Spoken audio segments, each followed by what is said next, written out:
Hola María, ¿qué tal? Muy bien, ¿y tú qué tal, María? Pues muy bien también, bienvenidos a un nuevo episodio de Dos Bloody Marys, por favor. Hoy no es un fake Mary, hoy estamos sanas, medio sanas, y es de verdad. Pero me acabo de dar cuenta que no le hemos puesto apio. Correcto. Pero bueno, está buenísimo igual. Ahí está en la nevera el apio. Bueno, primero pedir perdón por las toses involuntarias de los capítulos anteriores. Ha habido quejas. Lo entiendo. Pero bueno, es verdad que la gente que se nos ha quejado de las toses, o sea, ha sido bien. Ha sido como, sí. Oye, a ver si te puedes echar la manita para el lado. Lo siento. Que no enfoques la tos para el micro. No. Y bueno, ¿qué tal tu semana, María? Muy bien. La Aquí verdad que tenemos sí. ya el gato de nuevo. Sí, porque él es el invitado estrella o es el protagonista más bien. Es el protagonista total. Así que, nada, muy bien. Tengo como actualizaciones. Ajá. Actualizaciones en mi vida. Muy bien. Tengo que hacer una disculpa para los usuarios de Tinder de Madrid. Ah. Porque yo dije que me había quitado Tinder, pero en realidad todavía no lo había quitado. Y he estado en Madrid, que no lo he dicho. Lo dejó de usar, pero la aplicación seguía ahí. Claro, entonces llegué a Madrid y dije, voy a abrir para comparar. Y comparé y la gente estaba como verificada casi toda, cosa que aquí no. ¿Vale? Que aquí tenemos mucho fantasmón. Sí, persona no real, no ficticia. O sea, ficticia. Ya me he hecho un lío con la ficticiaticidad. Y hablé con un par de personas el primer día, con las cuales no volví a hablar nunca jamás y después desinstalé el Tinder. Así que lo siento mucho, os he ghosteado, discúlpenme, he sido mala persona, pero era solo por curiosidad, por comparar y ya. Y bueno, a ver, si no ibas a ir a Madrid hasta dentro de todo saber cuándo, que no lo tenemos ahí al lado, que hay un caminito. 600 kilómetros aprox. Nada, un ratico. Pero bueno, sabemos entonces que la calidad de los perfiles de Madrid es buena. Sí, muchísimo mejor y muchísimo más abundante. Que eso, pues nada, quería disculparme por ahí, he sido mala persona. Y después tengo la actualización que es como muy refrescante, al menos para mí, no sé para los demás, conocí a una persona que no tenía el starter pack masculino. Ah, bien. Y es como refrescante, ¿sabes? Vale. O sea, fue como, no sé, diferente. Es decir, un hombre con otras inquietudes que no son las habituales aquí. Que lo mismo, ya lo hemos hablado, que aquí es un poquito diferente. Yo creo que eso es por aquí. Esto es un poco burbujita. Porque luego nuestros amigos de aquí tampoco tienen ese starter pack, que son gente normal, sí. De la calle. Gente normal de la calle, me encanta. Y eso no lo tenía y era como refrescante, nice, bonito. Y por otro lado, pues bueno, he abierto mi... ¿Cómo se diría? O sea, lo que es mi perfil de cuando me llama la atención antes. Vale, has abierto expandido, tu gusto, ¿no? He expandido mi gusto. Vale, bien, sí, bien. Ahora hemos introducido actores también. Ah, claro, es que ella es de artista. Yo soy de artista siempre. A mí veo a alguien y voy para allá, artista. Si no... Es verdad, un filtro, de no sé cómo lo hace, pero vaya. Pero ahora hemos incorporado actores también. Muy bien, ¿por qué no? ¿Por qué no? Creo que solo me quedan los fotógrafos ya. Vale. Por incluir. ¿Y los bailarines? Los bailarines también, correcto. Sí, bailarines y fotógrafos. Queda por incluir en el checklist. En el checklist de persona de la farándula que me atrae. Bien. Y nada, todo genial, Madrid siempre fantástico, me apasiona, me encanta y nada más. ¿Qué tal tu semana? Pues mi semana bien. La verdad que nada que destacar, salvo que el fin de pasado, mientras estabas en Madrid, yo estuve en Tarifa, que también se está bastante bien. Estuve de camping, hizo un viento que iba a salir volando, pero aparte de eso estuve muy bien. Y nada, disfrutar un poquito de la playita y tal, pero actualización en mi vida, la verdad que poca. Poca ninguna, la verdad. Aburridísima la vida, nena. Sí. Necesito tener algo que me motive, ¿no? O tiempo. O tiempo. O tiempo. Lo mismo el problema es el tiempo. Ajá. Que no tengo mucho. Sí, Que es como, sí, es verdad, es verdad. si tienes tiempo lo llenas. Sí, eso es cierto. Está enfadado. Pues bueno, hasta aquí el resumen semanal, pero antes de empezar, como esto va a salir el miércoles 11, el viernes 13, decimos quién ha ganado el sorteo. Sorteo que participa, estáis a tiempo, darle caña porque los regalos son chulísimos. O sea, no sé cómo se va a apreciar en cámara, pero esta es la tote bag. Tote bag, sí. Es divina. La tacita. Con Vlad ahí tomándose un Bloody Mary. Y la taza que me encanta. Divina, divina, divina. La calidad es buenísima. Nos ha sorprendido para muy bien. Ajá. Y espero que a quien le toque le guste mucho también. Sí. Y que la disfrute muchísimo porque la disfrute. A ver, no es porque sea mi gato, pero sale muy guapo. Sale muy guapo. Sale muy guapo. Y bueno, empezamos con los casos que me toca. Oye, me toca a mí. ¿Tú? Pues vuelvo a traer un caso español. Y es un caso recomendado, ¿vale? Nos lo ha recomendado un seguidor de Maresme, que no sé si se pronuncia así, porque es, creo que, no sé si un municipio o una... ¿Localidad? No, cuando hay varios, como aquí en la Costa del Sol o en la campiña o ¿Mancomunidad? No sé, municipio. Puede ser, algo así. Maresme. Si alguien de Cataluña nos ve, que me corrija, que está en su derecho. Sí. Pero pasa en Cataluña el caso, y algo que me doy cuenta, que no solo me he dado cuenta haciendo caso, sino desde ya cuando los escuchaba y los veía y era simplemente espectadora, es que en Cataluña pasan muchas cosas. Es ¿La Estados Unidos de España? Eso iba a decir justo. Es nuestra Estados Unidos. O sea, tenemos a Rosa Peral, tenemos a este hombre, tenemos a Angie, y seguro que tenemos más, pero ahora mismo no me viene a la cabeza, pero o sea, hay muchos casos catalanes. También te digo que... hay más gente. Exacto. Ya Barcelona es una ciudad enorme, luego Cataluña en sí pues es una comunidad grandecica, aunque bueno, Andalucía también es grande, pero tenemos muchas zonas vacías, mucho campo. Así que yo creo que también es eso, que es como una ciudad muy importante. Y hay gente de todas partes, no solo de Cataluña, y una mezcla muy cosmopolita, ¿no? Y aquí pues no nos pasa tanto eso. Yo creo que es uno de los motivos por el que haya tanto jaleíto. Sí, que aquí al final lo que pasa a nivel... Bueno, que en Andalucía tampoco nos quedamos cortos. No, aquí pasan cositas. Pero lo que pasa aquí a nivel local es como más ajuste de cuentas y esas cosas, que es como más sencillico. Sí. Es más sencillo, pum, pam, pim, y sí, ya. Sí, no hay mucho Te más. matan en la puerta de la comunidad de tu hijo, esas cosas. Sí, pero no tienen mucha más historia de fondo. No hay. No hay. Drogas es la historia de fondo. Sí. Así que bueno, hoy vamos a hablar de un caso que yo creo que no, por lo menos yo no lo conocía, la verdad. Me ha llamado la atención, yo no lo conocía. Y es un caso que, aunque es español, hay muy poca información.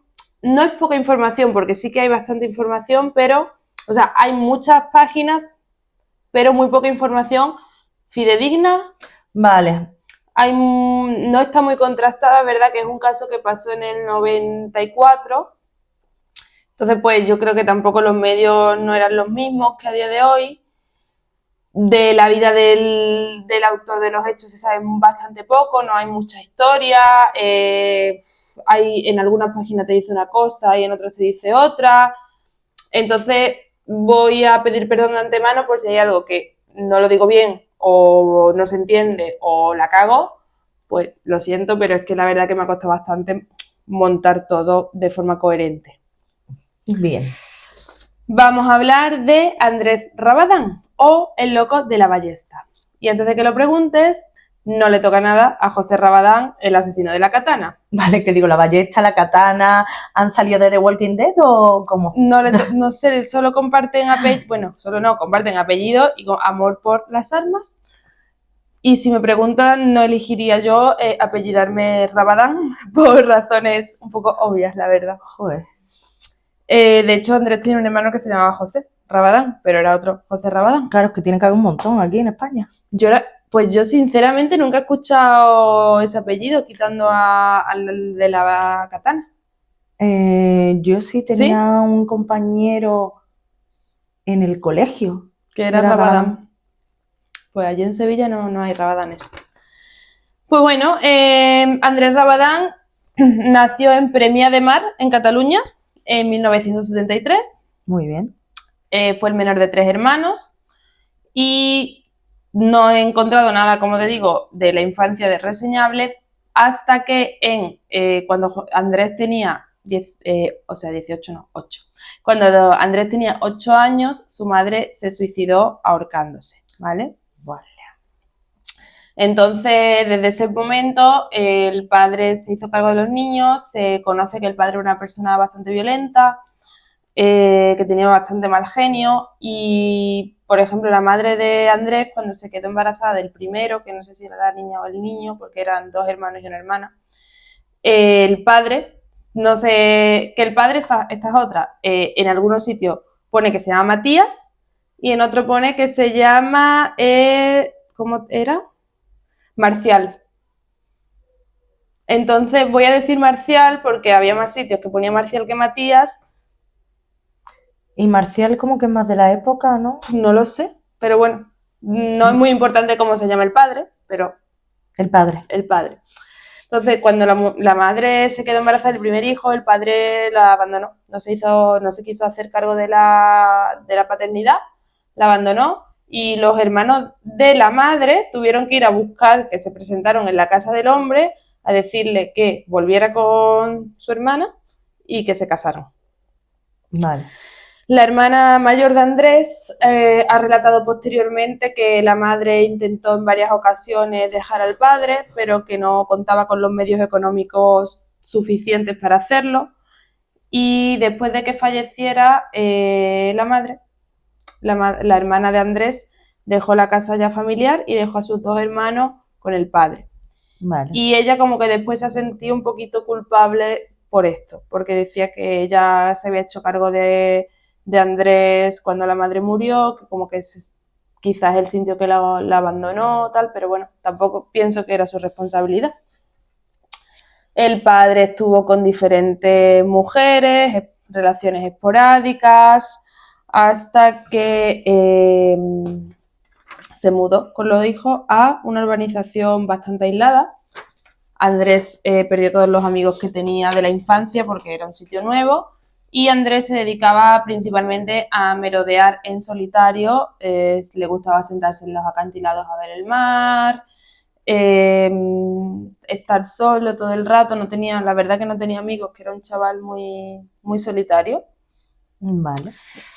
La hermana también en conversaciones posteriores, en declaraciones posteriores, ha dicho que vivir con el padre de Andrés, o sea, vivir con su padre era un infierno, ¿vale? Y ha dicho que Andrés era un chico muy solitario, que odiaba a todo el mundo porque se sentía rechazado. Mi padre lo obligó a trabajar. Él llegaba por las noches y se ponía a estudiar porque quería hacer otras cosas. O sea, como que no lo dejaba estudiar, quería que trabajara, ¿no?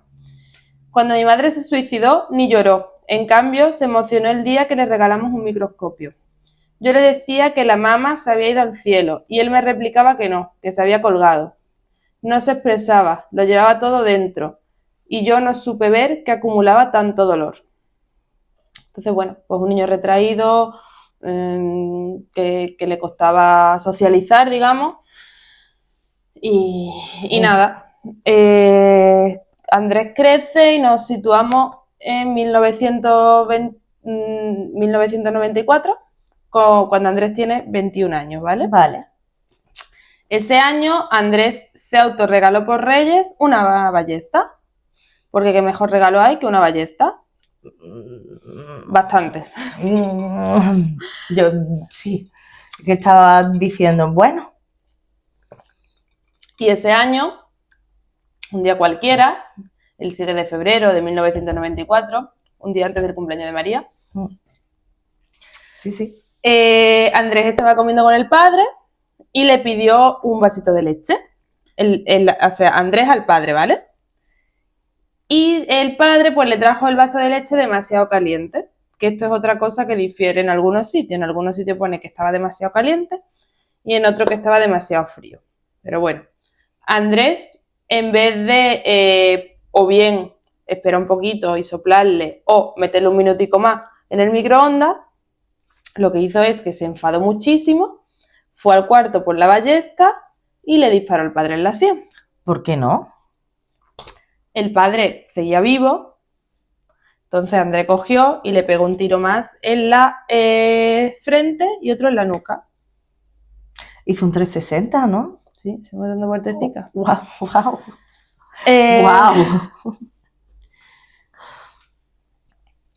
Después de esto, cogió su motito, se encontró con un policía que estaba como patrullando la zona, una patrulla diaria, o sea, normal, y le dijo, oye, mira que acabo de matar a mi padre.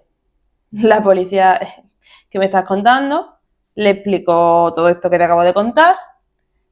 La policía se fue con él a la casa a ver si el padre estaba vivo, si estaba inconsciente, qué había pasado, y se encontró al hombre pues tirado en el suelo de la cocina con un cojincito puesto en la cabeza. Pues claro, no tocaba el suelo, tenía la le quitó cruzada. no sé si todas, pero alguna que otra se la quitó. Es que digo, va a aparecer el de la película de miedo ese que tiene los... Es que sí, no me acuerdo el nombre, digo, hostia. Pues eso, que había muerto, había fallecido.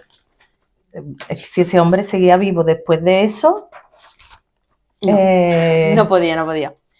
Y aquí es cuando la cosa dio un pequeño giro porque Andrés soltó una bomba extra, o sea, una información bastante reveladora para la policía. Y es que le dijo, oye, mira, que estos meses atrás el que ha estado saboteando los trenes de Rodalíes, que son los trenes de cercanías de Cataluña, gracias. he sido yo. Y tú me dirás, María, ¿qué me estás contando? Sí, ¿qué ha pasado con los trenes? ¿Cuál es el suceso? ¿Qué estaba haciendo ese niño? Pues resulta... Ese hombre. Resulta que unos meses antes, varias poblaciones de la zona estuvieron súper preocupadas porque hubo 3 descarrilamientos de los trenes, ¿vale? No hubo víctimas. Y la policía, pues viendo un poco la escena de los descarrilamientos y tal, estaba segura que era intencionado. Y de hecho recibieron cartas anónimas diciendo que iba a haber más, ¿vale? Vale. Y la policía pensaba pues que era una organización terrorista, que estaba todo súper organizado, que, bueno, pues no. Era Andrés, de 21 años, que se había dedicado a descarrilar trenes. ¿Cómo lo hacía? Pues ni idea. Por este dato, o sea, por esto de los trenes fue que me lo recomendaron el caso, porque la verdad que es bastante curioso.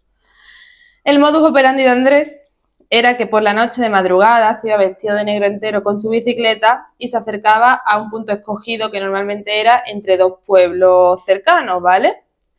Ahí daba como 2 vueltitas de tuerca a los tornillos y se iba. Y eso lo hacía todos los días. Porque él pensaba que si se llevaba un rato quitando los tornillos, lo iban a ver. Claro, lo iban a pillar. Entonces él iba todos los días y desatornillaba un poquito. Al otro día desatornillaba un poquito. Aparte de esto, cerraba los raíles. Y eso también un ratito, sí, ¿eh? Y le ponía un trozo de cinta negra o los pintaba para que no se viera que estaba roto. Mira tú, qué bien. ¿Qué hobby más chulo? Sí, durante meses se dedicó todas las noches a hacer esto. ¿Explicó por qué le venía el hobby en algún Pues mira, momento? En las declaraciones que hizo ante el juez, Rabán dijo que no sabía muy bien por qué lo había hecho, pero que en su cabeza él tenía que todo el mundo estaba en contra suya y que él además sabía que no les iba a pasar nada a la gente que iba dentro del tren, que él lo tenía todo controlado. Ah, Y también he leído que se ve que una vez con la bici casi tiene un accidente con un tren y él dijo que se iba a vengar de los trenes.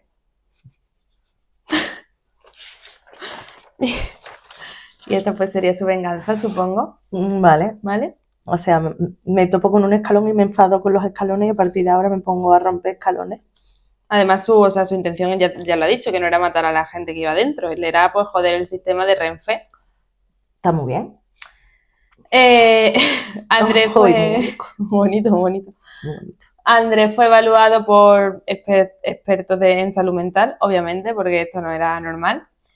Y concluyeron que padecía esquizofrenia delirante paranoide, ¿vale? Una patología mental cuya característica principal es que el sujeto se disocia de la realidad y crea un mundo paralelo. En este nuevo mundo paralelo, pues tiene delirios y como que percibe todo diferente. Fue condenado a 20 años por el sabotaje de las vías, pero no, o sea, fue inimputable por el asesinato del padre. Porque los forenses concluyeron que esto de la esquizofrenia sí que le afectó en el asesinato del padre, pero que no era alteración suficiente para no ser consciente de sus actos cuando manipulaba los trenes. Es que fueron muchos días. Es que iba todos los días. Algún día tú te tienes que decir, ay, Que esto que estoy haciendo... lo mismo no está bien. O sea, lo del padre, bueno, vale un aire, pero... De hecho, sí, dijeron que podría haber sido también un brote psicótico en el momento. El acusado decía oír ruidos que irrumpían súbitamente en su cabeza y a un volumen muy alto. Que creía que le perseguía una serie de individuos todo el rato y que por eso tenía un gran arsenal de armas en su casa, por si un día y la ballesta, por si algún día esta gente pues de verdad le pillaba el poder defenderse. Y nada, y lo que he dicho, ¿no? Que tuvo un accidente con la bici, ¿qué tal? Y juró vengarse de Rodalíes. Tras el asesinato dijo que se había sentido como que salía de un sueño. Y ahí es cuando se dio cuenta de lo que había hecho y por eso le puso la almohadita en la cabeza al padre, que también se reconoce como un acto de arrepentimiento. Vale. ¿Vale? Hasta aquí, pues, lo que viene siendo los hechos. Entra en la cárcel, que estuvo, creo que lo metieron en Quatre o Quatre Camins, y después estuvo en Brians, que las dos la verdad que me suenan bastante. Estando en la cárcel, Andrés obviamente necesitaba tratamiento y lo estuvo obteniendo, pero por un corto periodo de tiempo, solo por unos años, porque convenció a una psiquiatra de que no le diera más. Y en declaraciones posteriores, Andrés ha dicho que esta mujer, porque era una mujer, era una persona muy buena y él le explicó que estaba curado, que ya no necesitaba más nada y ella, como era tan buena gente, lo ayudó. Entonces yo no sé si estaba curado, si no estaba curado, si la otra pasó de él y le dijo, ya está, no tomes más, porque Andrés se ve que era también un chico bastante atractivo, ¿vale? Entonces lo mismo, por cositas que te voy a contar ahora, lo mismo pues esta mujer cayó un poquito en esto. Estando recluido, Andrés tuvo 3 intentos de fuga, uno de suicidio y fue acusado de amenaza de violación a una enfermera. Pues la amenaza de violación le cayó 1 año y medio extra y él dice que todos los intentos estos de fuga y de suicidio fueron por llamar la atención, pero no lo sé porque, por ejemplo, en marzo de 2002, que fue uno de los intentos de fuga, forzó 2 barrotes de su celda con el cabezal de una cama de hierro del departamento de psiquiatría. Accedió al patio con una pértiga que él mismo había fabricado con tubos de plástico y cables. ¿Era un manita? Era Ingenioso tela. ¿cómo se llamaba este? El de bricomanía. Era. Mm. Se dirigió al portón de la zona perimetral con un mazo de unas obras que había en la cárcel y él cogió el mazo y destrozó el motor de la puerta. Pero no consiguió abrirla y aquí fue donde la policía lo pilló. Y le cayeron 3 años más. A ver, para llamar la atención, en muchos jaleos. Tela. Forma una pelea y llama la atención. Exacto. Pues le cayeron 3 añitos más. En 2003, y aquí hay otra vez datos que no concuerdan porque en algunos pone 2003 y en otros 2005, pero bueno, vamos a decir que en 2003 conoció a Carmen Montt, que era una auxiliar que trabajaba, una auxiliar de enfermería, que trabajaba en la cárcel. Se enamoraron y se casaron. Qué bonito, el amor.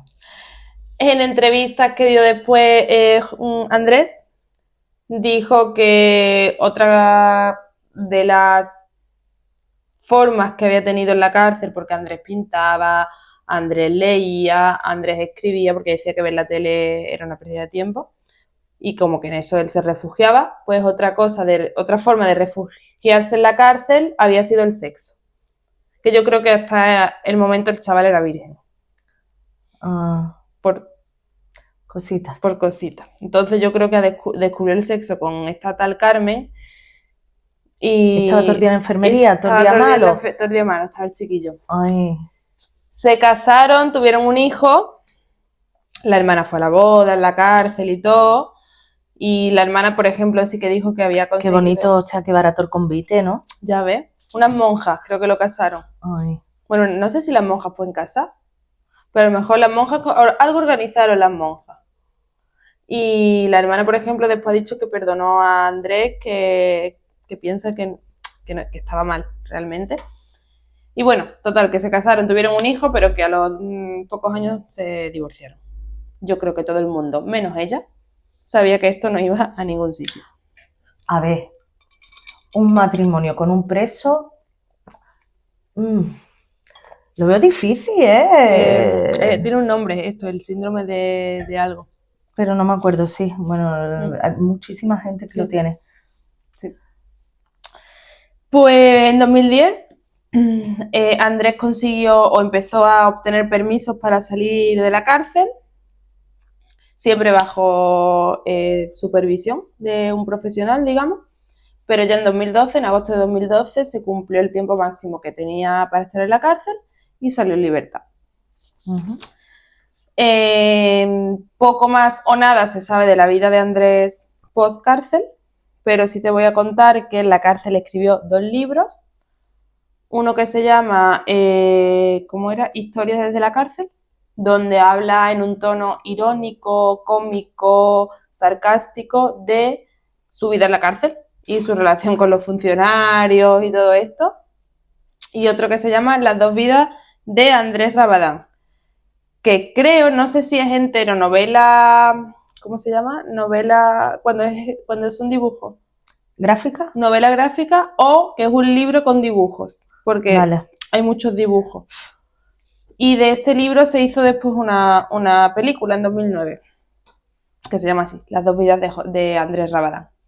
Los libros los he buscado y el de Historias desde la cárcel, creo que, o sea, los dos están descatalogados. Pero el de Historias de la cárcel vale como 25 euros de segunda mano y tal. Pero es que el otro, de segunda mano, porque habrá muy poco, será muy raro o no lo sé, vale 190, amiga. Qué bien. Brutal. Ok. Y también hay un documental que se llama El perdón. Y hasta aquí la información que tengo desde este chico, porque no hay nada después de la cárcel, salió en 2012 y yo no he podido encontrar dónde está, qué hizo, con quién se fue, porque estaba divorciado. ¿Qué nombre se puso? ¿Qué nombre se puso y se lo cambió lo mismo mi vecino y no lo sé? Puede pasar perfectamente. Así que yo no lo conocía Lo de los trenes me dejó, la verdad, que loquísima la información, por eso decidí hacerlo, porque levantarte todos los días a las 3 de la mañana, ponte para ir a destornillar una vía del tren. Ponerte la alarmita para eso. Qué mala sería yo para esas cosas, de verdad, lo que me cuesta a mí levantarme. Sí, yo no podría descarrilar. No, es como, no. Misión no cumplida. No, lo siento, que no. ¿Tú lo conocías? Lo de la ballesta me suena tela, el asesino de la ballesta. A mí también me Tela. sonaba, pero no ubicaba. Pero no recuerdo, o sea, ha sido todo nuevo menos el asesino de la ballesta como nombre. Es lo único que me sonaba del caso, la verdad, y lo de los trenes como... Yo cuando estuve en Barcelona no eran como rodalíes, por eso sabía lo que era rodalíes, que si no tampoco. Bueno, estoy llena Los de pelos de pelos. gato, ¿no? Sí, Sí, tu vestido también. y pican un montón. Disculpa, pero que no sabía ni lo que era rodalíes ni este señor, su afición por los trenes. Un poquito como Sheldon Cooper, pero Sí, pero a lo mal, a lo mal. sí. Y se ha estropeado bastante físicamente, también he de decir. Sí, porque éramos monos y ya Era no. mono, era con 21 años, era un chaval mono, pero la cárcel no le ha sentado bien y tiene cara de no querer cruzártelo a las 3 de la mañana. Vale. De Mal, miedo. siniestro, de algo tiene, algo raro hay en esa cara. Vale. Y tampoco sé si estará curado, si no estará curado, si realmente no tenía nada y lo diagnosticaron mal, que también puede ser. Y pasa en muchas ocasiones, ¿eh? Mm. Pues no te puedo ayudar con Gente eso. de Cataluña, que sé que nos sigue gente de Cataluña. A ver si conocéis un poquito más de este hombre y nos contáis si sabéis dónde está, qué hace, si es Cristo Bro. Porque Como el otro Rabadán. Claro. Del 75 tiene que tener unos 40 y pico años 50, ahora. ¿no? Menos, ¿no? O 50, sí. 50. 50 50 clavados. 50 clavados. Sí. Vale. Me acabo de acordar de lo de la calculadora. Yo Sí. también. Sí, 50 tiene que tener. Así que bueno, tiene toda la vida por delante. ¿Tú qué me traes? Pues yo un caso de Madrid, porque se me antojó. Ah, es que como está en Madrid ya, pues... Dije, casi todo aquí. Sí, muy Así, bien. Pues hoy tenemos un Barça-Madrid. Barça-Madrid, total. Cierto, no había caído. Tenemos un clásico. Un clásico, qué bonito. Oye, pues este caso yo no lo sabía. Ujú. O sea, no lo sabía, no lo he escuchado nunca Vale. antes, ni nada. Fue eso, que se me antojó. Dije, un caso de Madrid. Y me puse a investigar, digo, un caso de Madrid y tal. Y cuando me lo crucé fue como, ¡hala! ¿Te gustó? Sí, fue... Bueno, te gustó. Sí, ¿Te llamó la atención? me llamó la atención. Vale. Sí. Y nada, es el caso que el nombre también es un nombre así ¿Llamativo? pegadizo, Pegadizo. ¿no? Como el asesino de la ballesta. Ujú. Suena pegadizo. Pues este es el mesón del lobo feroz. Ah, El caso del mesón del lobo feroz. A mí lo del lobo feroz ¿te gustó? me gustó. Vale. Y es una historia pues, muy castiza y un poquito macabra, que incluye un cuchillo jamonero, Ah, muy bien. emparedados, pero eso, no de jamón, No, ya. de paredes, de cadáveres en paredes. Yo cuando era chica, como en los dibujitos y en las series así, tipo, no sé, Lizzie McGuire y estas cosas, ellos no dicen sándwich, Hostia. ellos dicen emparedados, Emparedados. porque yo creo que era, no sé por qué, pero yo de pequeña, 7, 8 años, me autoimpuse que le iba a llamar emparedados a los sándwiches, Ah, ¿por qué no? Claro. pero no me funcionó. Nunca pasó. No, de hecho le decía bocadillo, ni siquiera sándwich. Me parece bien. Nunca pudo funcionar. Yo estaba emperrada en que le tenía que decir emparedado, pero no. Es que es complicada la palabra. Es complicado. Perdón. Difícil. No, nada. Pues eso, de cadáveres allí, en las paredes.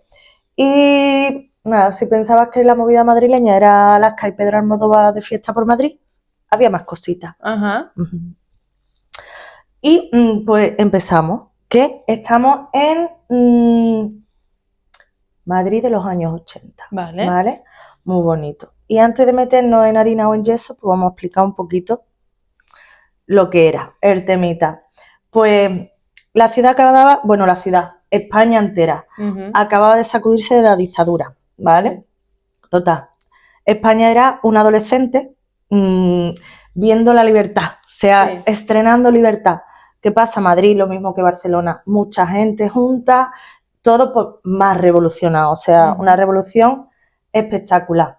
Todo el mundo quiere fiesta, quiere sexo, quiere droga y si puede salir en la tele, pues mejor que mejor, ¿vale? En ese momento de la movida madrileña, allí, porque la tele no iba para más lados, estaba allí, Madrid, única y exclusivamente.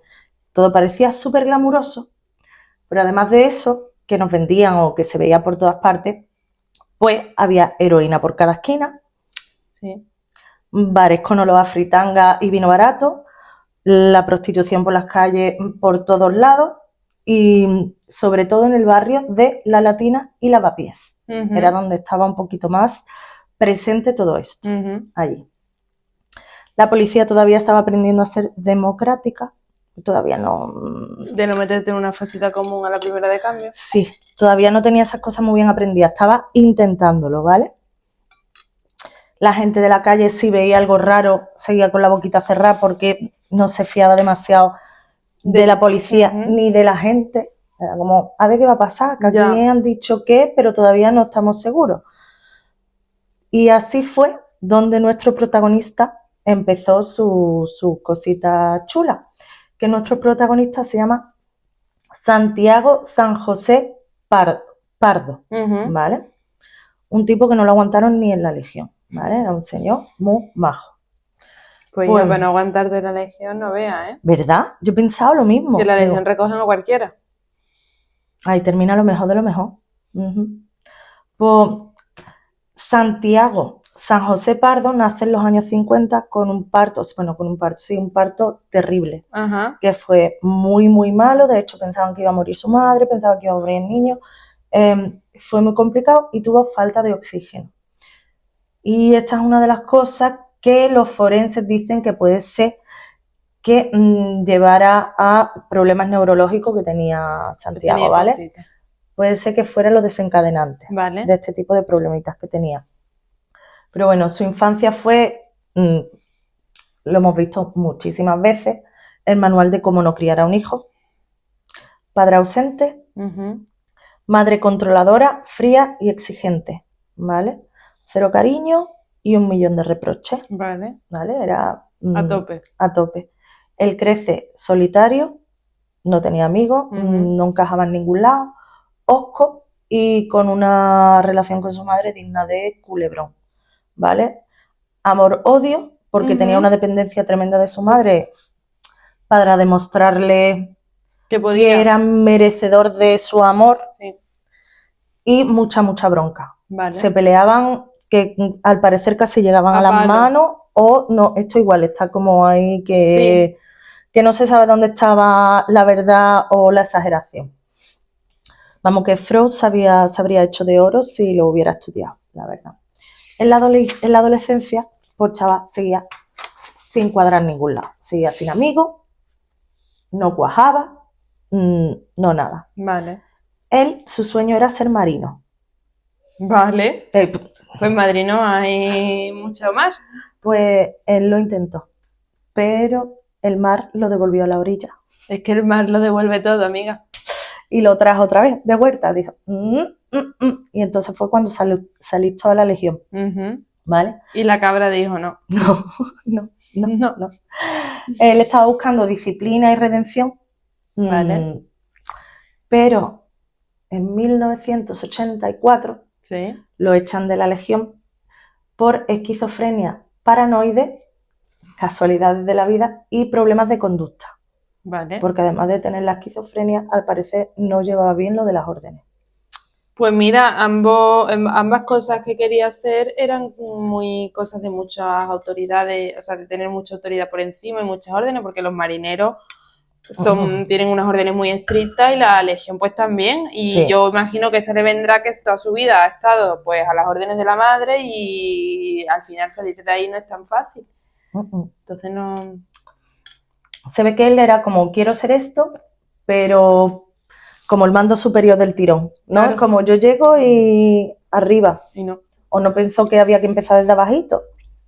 No lo sé. Por si fuera poco, además de esto, se le suma posteriormente el alcoholismo, impotencia sexual que tenía el pobre y un odio visceral por las mujeres. Pero tremendo, vamos. Era el soltero más deseado de Madrid en la época. Sí, vaya. Esto es lo típico que dicen en Mentes Criminales, ¿no? Que proyecta la imagen de la madre en todas las mujeres, a lo mejor. Sí. Y bueno, vamos ahora, que hemos explicado un poquito la contextura de Santiago, a explicar el mesón del Lobo Feroz, ¿vale? Lo que era. El local tenía historia, ¿vale? Un local... ¿Verdad que me suena un montón el nombre? Sí. Entonces, pues lo abrió un señor que se llamaba Cándido Morales, ¿vale? Que era un subcomisario de la policía. Sí. Famoso por hacer redadas a las prostitutas. Vale. Como, pues el apodo, se ganó el apodo porque cuando iba a hacer las redadas a las chicas gritaban, ¡que viene el lobo feroz! ¡Que viene el lobo feroz! Y se le quedó. Y esto a él le hizo muchísimas gracias. Entonces, pues, cuando montó el mesón, pues lo que hizo fue ponerle el mesón del lobo feroz, porque le había hecho muchísimas gracias a eso, como lo llamaban allí, las muchachas, y estampó un dibujo de Walt Disney, del lobo feroz, en la puerta del mesón. Y ya está, sin más. Que el mesón lo tengo aquí anotado, estaba en la calle Luciente número 9, en el distrito centro de Madrid. Vale. Después de él, o sea, él lo dejó, seguía siendo suyo, pero lo regentaba, pasó a pasar, o sea, dejó de regentarlo él y empezó a regentarlo la rubia. Lo traspasó. Lo traspasó, esa es la palabra. Lo traspasó y empezó a llevarlo la rubia, vale. Que no tenemos el nombre real, porque era una madame y convirtió el local en un burdel. Vale. Pero después de un tiempo como que dejó de funcionar muy bien. No, entonces en 1986 terminó en manos de Irene Pardo, que era la mamá de Santiago. Ah, vale. Y la madre dijo, mi hijo... es un bala perdida. Sí. Lo va a regentar. ¿Qué mejor cosa? Que aprenda a trabajar. Sí. ¿No? Me parece, vale. Para encaminarlo, encauzarlo, que haga algo. Total. Él se puso pues, a regentar el mesón. Por lo menos podía mandar ahí. Sí. No sé si mucho o poco, pero algo mandaba. El mesón seguía siendo un refugio para prostitutas, aunque ya no era un burdel, pero seguía siéndolo, y clientes pues, de dudosa reputación. Que iban, bueno, además de a comer, a buscar cositas. Hacer sus cosas. Ahí va. Santiago, pues al parecer tenía, además de todo lo que hemos dicho antes, un carácter un poquito agrio y una mirada torva, ¿vale? A la gente no le gustaba mucho su presencia allí. ¿Vale? Inspiraba mucho más miedo que confianza como regente. Pero bueno. ¿Qué se le va a hacer? ¿Qué se le va a hacer? Le ha tocado regentarlo. Y ahora vamos a pasar a las víctimas. Después hemos explicado el protagonista, el local, y ahora las víctimas. Las víctimas eran las mujeres que fueron asesinadas, pues eran prostitutas, sin familia, sin futuro, abandonadas de la vida, ¿vale? O sea...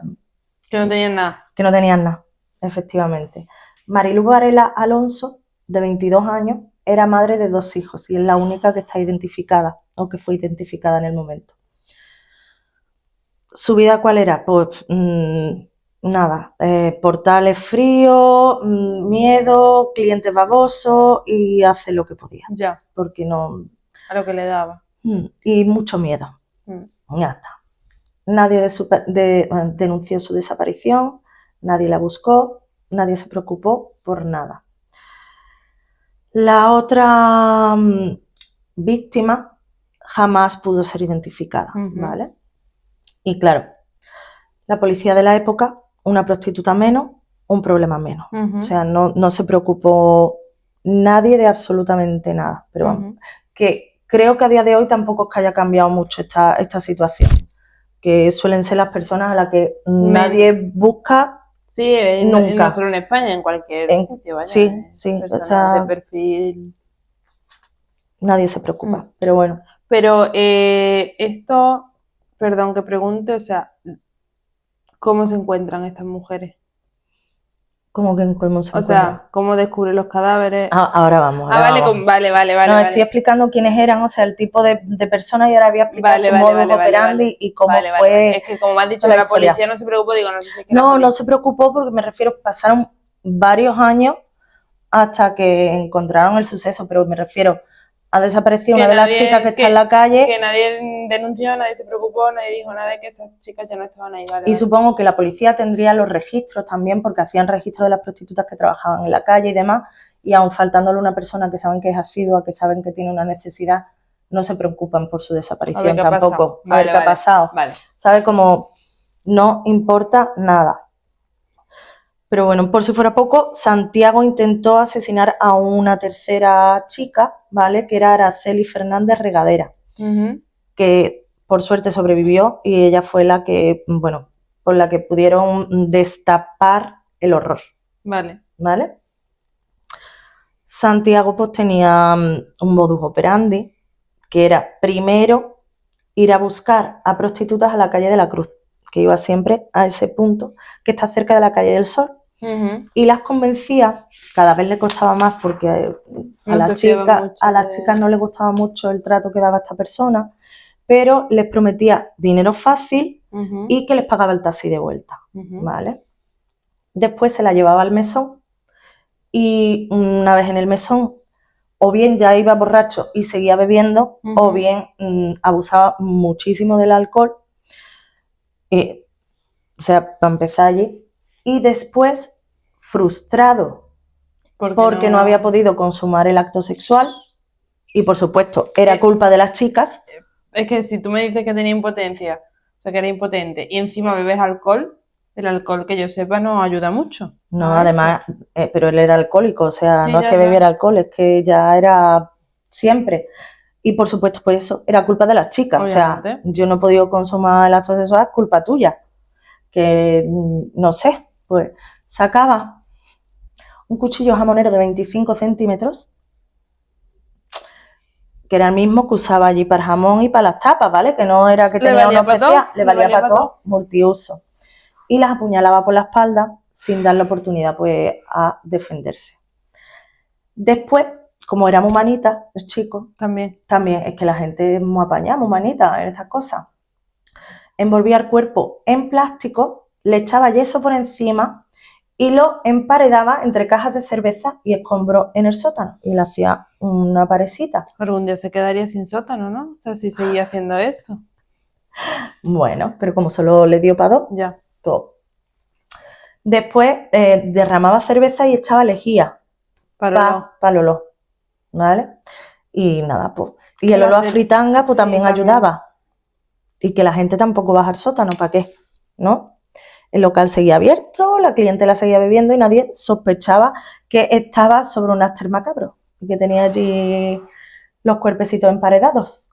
Pero ahora ya no puedo pensar, deja de pensar en sándwich cuando digo emparedado. Santiago pues ponía la mejor cara dentro de la mejor cara que tenía. La mejor cara que tenía, y seguía sirviendo y atendiendo a la gente como si no hubiera pasado nada. Después de estas dos chicas que consiguió llegar a cabo su plan, intentó asesinar a la chica que dijimos antes, a Araceli Fernández.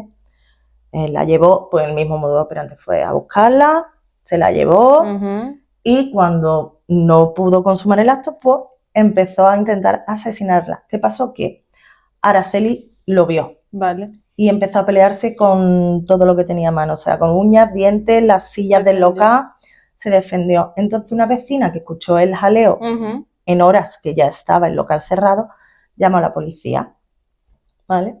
Y la policía apareció y vieron, por lo visto estaba la reja hecha, pero no estaría hasta abajo, a través de la reja, vio el jaleo, la pelea y a él con el cuchillo, ¿vale?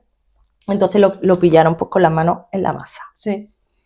Ahora aquí viene un plot twist monísimo. Oso. Monísimo. Porque a él lo detuvieron. Claro. Claro, y se lo llevaron pues, a comisaría Ujú. a preguntarle. Pero es que a Araceli también la detuvieron. También, Por vaya. prostituta. Porque se estaban peleando los vale. dos allí y después pues, también prostituta.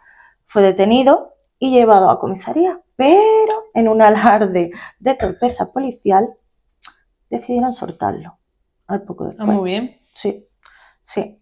Porque no encontraron pruebas suficientes. Y él alegó que es que estaba en esa pelea enzarzado con Araceli porque Araceli, además de ser prostituta, era una ladrona y había entrado a robarle la caja. Ajá. ¿Vale? Ella declaró lo que había pasado realmente, pero a la policía no le pareció creíble. Claro. No era una persona válida, no era una persona decente y no les pareció la declaración creíble. Entonces, Araceli se fue a la calle, por suerte no le pasó nada, pero él también, tan pinchi, ¿vale? O sea, y todos los cuerpos, o sea, los dos cuerpos allí enterraicos, bueno, enterraicos no, en las paredes. Emparedados. La mar de bien, ¿vale? El mesón siguió funcionando, pero cada vez tenía menos gente, clientela, ¿no? y había muchos rumores, ¿no? Como que se había corrido la voz, ya se había ganado Una reputación mala, las chicas ya no iban allí, no querían la mitad de las chicas aparecer por el mesón, porque dice, bien no está. Bien no está, ¿vale? No fue hasta una reforma posterior del local, cuando ya su madre no era la que lo regentaba, obviamente, ya cerrado y tapiado, o sea, lo que iban a hacer una reforma, iban a cambiar de uso. Sí. Cuando los obreros echaron abajo el sótano, el muro, la pared del sótano, y se encontraron los cuerpos, los restos allí, ¿vale? Ya llevaban más de 2 años allí. Qué agradable. Sí. De hecho, dicen que el obrero que lo encontró salió súper mal, chillando, que no se lo creía, que no quería volver, que no bajaba más para abajo, pero bueno, es normal. Ahora la policía pues ya tuvo que admitir que lo mismo había soltado una persona que no debía y que lo mismo Araceli estaba diciendo la verdad. Sí. ¿Vale? Así que después de esto el forense estrella, que fue José Manuel Reverte Coma, que era... A raíz de aquí y de un par de casos más se hizo muy famoso este señor porque era capaz de identificar a una víctima por solo un diente. ¿Ah? Sí. Y así lo hizo. La identificó por un diente. Determinó que ambas mujeres habían muerto por heridas de arma blanca y que el asesino tenía entrenamiento militar por la precisión de los cortes, y el perfil psicológico era de odio a la madre, sadismo, impotencia sexual y dipsomanía, que es adicción al alcohol, ¿vale? Y entrenamiento militar. Después de esto, pues obviamente fueron directamente a por Santiago, lo detuvieron y no tuvo más escapatoria. Con los cuerpos ya en la mesa, empezaron con el juicio. El juicio pues fue un festival de excusas baratas, era una ladrona, me quería estafar. Todas, ¿no? Todas. Eso había sido prácticamente en defensa propia. Pero bueno, fue condenado por la Audiencia Provincial de Madrid a 72 años y 4 meses de prisión por 2 delitos de asesinato consumado y 1 grado de frustración. Vale. Por el de Araceli, y 2 delitos de inhumación ilegal por haberlas emparedado a las chicas. El tribunal pasó un poquito igual que con este. Reconoció que tenía las facultades mentales disminuidas por su esquizofrenia paranoide y el alcoholismo. A ver, el alcoholismo te lo compro, pero esquizofrenia yo a este hombre no le veo, ¿eh? Yo tampoco, yo le veo que le dio el vainate ahí porque se frustró, porque no podía hacer lo que él quería hacer, y punto. Pero que no se libró de la condena, que sí que estaba mal, pero que no para tanto, que sabía lo que hacía. Sí. ¿Vale? La sentencia le obligó a indemnizar a las 2 hijas de Mariluz Varela con 15 millones de pesetas y la misma cantidad a los herederos de la otra víctima, que nunca aparecieron, nunca reclamaron porque no sabían quién era esa víctima. ¿Vale? Y a Araceli, la superviviente, le tenía que pagar 50.000 pesetas por las lesiones. Vale. ¿A quién le pagó? A nadie, a nadie, porque no tenía ni pa' pipa, claro. no tenía nada, así que da igual lo que... Insolvente. Durante el juicio el ambiente era súper tenso. Santiago no mostró arrepentimiento en ningún momento, ni emoción. Y después, pues bueno, se la jugó un poco la vida porque todo el mundo se olvidó de él. Ni su madre, a la que tanto odiaba, amaba y le dependía, fue a verlo jamás, ¿vale? Jamás. Pasó el resto de sus días y después el mesón, bueno, después no, ya estaba tapiado el mesón y fue reconvertido en vivienda. Y los nuevos inquilinos pues no sabían dónde estaban. Es que... Hasta que una vecina se lo contó. Años después. Imagínate tú que te dicen que en tu casa pues había mujeres emparedadas, me muero. Qué bonito, ¿verdad? Qué historia más bonita. A partir de ahí pues empezaron las visualizaciones de fantasmas. Los rumores, los ruidos, efectivamente. Golpes en las paredes, pero bueno. También a partir de ahí el forense Reverte Coma se convirtió en una especie de Sherlock Holmes para los huesos y su gabinete aún guarda como partes y cositas de este caso. Y bueno, pues el crimen dejó claro que la policía tampoco se tomaba en serio a las mujeres marginales. Eso sigue pasando. Sí. Y nada, pues Santiago pues fue esa persona que se crió un poquito entre abandono y alcohol. Ya. Porque era alcohólico desde... Pero la madre no era alcohólica, ¿no? Que no, se sepa. No, pero en aquella época también estaba bien visto beber alcohol desde muy tempranas edades. Sí, darle un poquito de aguardiente al niño, pues eso estaba bien. Y nada, hoy la calle Luciente, pues una calle muy tranquila, muy normal. Y nada, si huele a yeso, pues será una obra. Ya este señor no está para enyesar las paredes ni nada. Y ya está, ¿lo conocía? ¿Ha fallecido? ¿Está vivo? Sí, falleció, ¿no? No lo conocían y te dije que me sonaba lo del mesón de los feroz, pero no sé de qué, porque... No está en Netflix. No, Netflix no ha hecho... o sea, el nombre, igual que te has dicho antes, me sonaba lo de la ballesta, a mí el nombre este me sonaba, no te lo podía poner en pie de qué, pero no conocía nada del caso, así que no lo sé. Interesante este hombre. Un señor muy apañado. Que además lo he dicho, que te echen de la Legión. Tela. Porque habrá gente normal en la Legión, obviamente. Sí. De hecho, el novio de mi amiga es legionario. Pero... Se ha mirado hacia arriba de normal. No, sí, es normal. Pero que quiero decir que es verdad que yo creo que es de los pocos sitios que cogen a todos. Todo lo que venga le viene bien. Sí, gente. Sí. Y muy, muy interesante, pero no lo conocía. Nada, esa ha sido... Hasta aquí el capítulo, ¿no? Sí. Hemos llegado al final. Hemos llegado al final, contadnos qué os parece, seguidnos en Instagram, en Spotify, en Podimo, en Evox, en Apple Music, en todo, en YouTube. Compartir, enseñárselo a vuestros amigos, a vuestros enemigos. Darnos dinero para el gato que come mucho pienso, vamos a hacer crowdfunding, apadrinar a los gatos. Y el gato pues lo podemos sacar aquí con vuestro nombre o algo, madrina, fulanita, no sé. Cositas así. Sí. Oye, mira. Hasta aquí el capítulo de hoy, nos vemos la semana que viene y bueno, muchas gracias. Gracias, chao.